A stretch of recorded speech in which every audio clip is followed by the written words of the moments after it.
Reggae Boyz head coach Steve McLaren stated that there is a big opportunity for the Jamaica Premier League players. But the big question is, how will that impact our journey to World Cup qualification?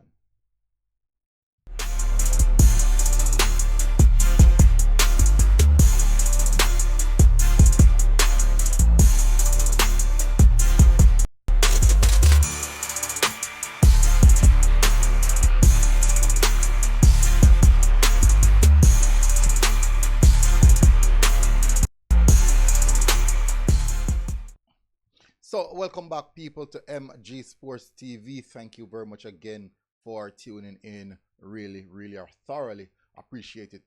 Hit the like button, hit the subscribe button. I don't know anything good. Let's do the YouTube stuff before we get into detail. All right, so the new article coming out is that Steve McLaren sees future for local players as boys book Gold Cup spot. Is this saying that there's a chance we might see a few local players in the Gold Cup squad, or just giving the local players some hope? Or should I say the Jamaica Premier League players some hope? So we're going to read into the article. Hopefully guys are doing good again. All right, so smash the like button. So hear what McLaren has to say. Against the backdrop of the Reggae Boyz qualification for the 2025 CONCACAF Gold Cup, head coach Steve McLaren stated, "I believe the local base players have been hugely pivotal to the team's progress. The national senior men's football team beat St. Vincent and the Grenadines 3-0 in the CONCACAF Gold Cup prelim match at Sabina Park on Tuesday to advance 4-1 on aggregate to this summer tournament. Along with an own goal from St. Vincent and Grenadines, Andrew Johnson, Arnott Garden striker Warner Brown, and former Arnott Garden winger Renella Cephas both got their first international goal for Jamaica. The boys were able to avoid a must-win scenario on Tuesday after their last gasp goal in the first leg, and McLaren says he believed the team got the job done. I don't know why they have relief. He believed the team got the job done to qualify for their sixth straight Gold Cup. I think the fans, no. This is what McLaren has to say. I think the fans will be at ease, as we all are, because we put ourselves in a hole. If we hadn't got that penalty the last minute, it would have been a bigger hole. But as I said, the stats from the last game, for the first game, are pretty similar in terms of 16 shots. I think 6 or 7 on target, 64% possession. I'm really pleased about the outcome and that we've learned a lot. There's no easy game in this region at all, Steve McLaren said. One of the major talking points going into the second leg was, both leg, McLaren was selection of the 10 local based players, with Brown Cavalier captain Richard King playing both games, and Mount Pleasant Joshua Anglin making a substitute appearance on Tuesday, and Sole McCall also started in the first one. McLaren says he will continue to pick the Jamaica Premier League players after being impressed with them over the last few months. I think that's quite interesting. Richard King was excellent defensively and coming out with the ball. Warner Brown not just caused problems with his pace, but held the ball up and was always a target for us. We've got no problem giving people a chance, and Warner Brown deserves it. From the first camp I saw it a bit, but I felt with his speed, running behind is a nightmare for defenders, he said. The local players have made it difficult for the UK foreign-based players coming in, so it was a balanced squad, but the local players never shied away from the challenge. They kept the tempo of the training very high, which is what the starting level require. McLaren, though, says more work is needed as he tries to imprint his style on the team. When we're together, we need to educate.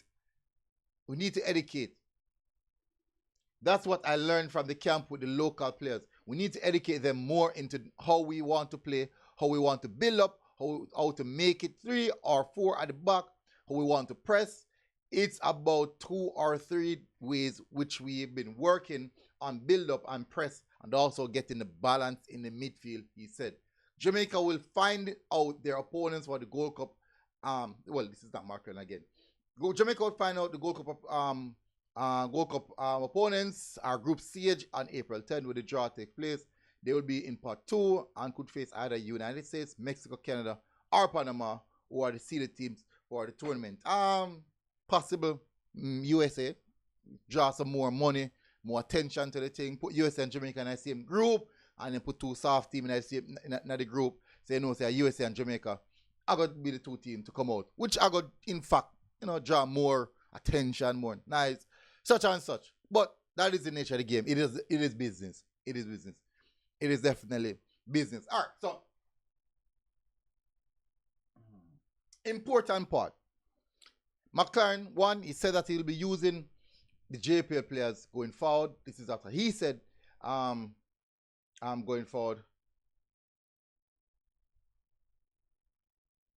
Says he will continue to pick the Jamaica Premier League players after impressed with them over the last few months. One, what are your thoughts? I want to go in the comment section right now and tell me what are your thoughts on that, on McLaren's statement about picking the Jamaica Premier League players. Are you speaking about these specific players, or he will be looking at the league itself and assessing players in the league and pick who best suits what he wants to do?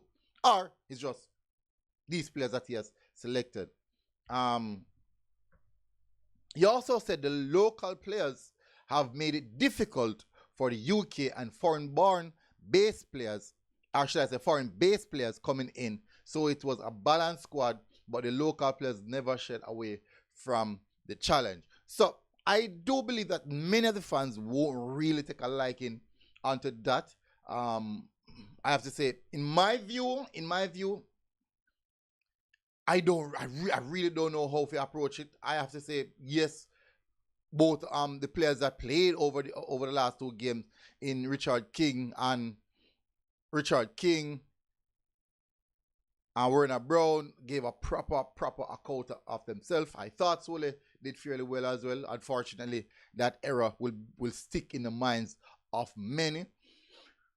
But I do believe that from my perspective, dealing with the local fans, dealing with international supporters of the Reggae Boyz as well, there is going to be a lot of disconnect in regards to in inclusion of the local players, because you're still going to be the belief that there are better players, and that's actually a fact that there are better players all over. And if we stop the recruiting, and if we stop looking and hunting better players, we might find ourselves in a pickle. Because I have to say that over the two games, despite we got the win, I don't think performance-wise it was necessarily our best performance. Both games, St. Vincent never necessarily tried to really run at us. So we did not, it's not necessarily a true test or testament of what we can do. So I'm not saying that McLaren there should be no inclusion of any local players. But I'm also saying that we should not exclude them. But there will be issues thriving within the fan base surrounding these players. In my perspective, you have players who will give a proper account of themselves and definitely deserves the opportunity in more so. But you will definitely, again, I say it, you will have the issue internally within the fan base, and that is where the problem might strike. Overall the two legs, not much to say at all. But we have to accept that we have work to do. We have a lot of work to do. We have a crazy amount of work to do. But hopefully things it get better. I'm hoping that it gets really better. Anyways, I'm not going to further from here. Just tell me your thoughts in the comment section. What are your thoughts on Steve McLaren comment that he will continue to pick the JPL players going forward after being impressed with them? Tell me your thoughts in the comment section, people. Smash the like button, hit the subscribe button, and I'll see you guys again. Until next time, we are out. God bless. MG Sports TV. Boom. You know what I mean? Outside. And then what?